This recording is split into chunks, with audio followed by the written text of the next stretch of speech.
Long before the name Canada was ever spoken, this land was known as Turtle Island. It stretched from the Arctic to the Great Lakes, from the Pacific to the Atlantic, and it was alive with knowledge, ceremony, and community. This wasn't an untamed wilderness. It was home to millions of indigenous people who lived in balance with the earth for over 10,000 years. Their civilizations were as diverse as the landscape.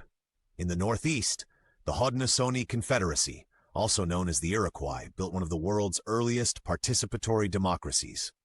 Their great law of peace would later inspire American and Canadian political structures, though rarely credited.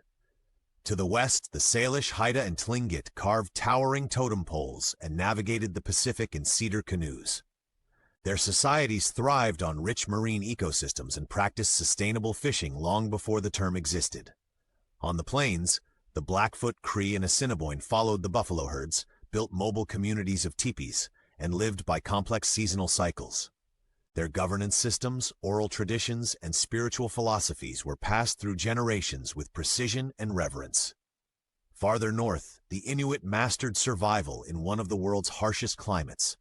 They developed innovative tools, built snow shelters, and traveled thousands of miles across ice and sea in kayaks and sleds.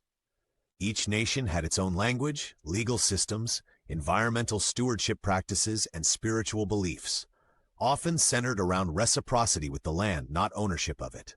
Where Europeans drew lines and built fences, indigenous peoples formed kinship networks across territories that honored the earth and each other.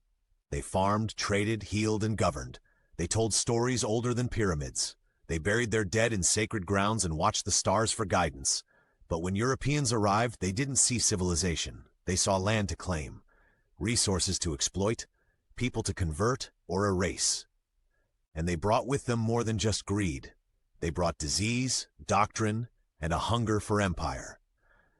In the next section, we'll witness the arrival of French and British settlers, and how the fur trade, religion, and military alliances paved the way for a violent colonial takeover.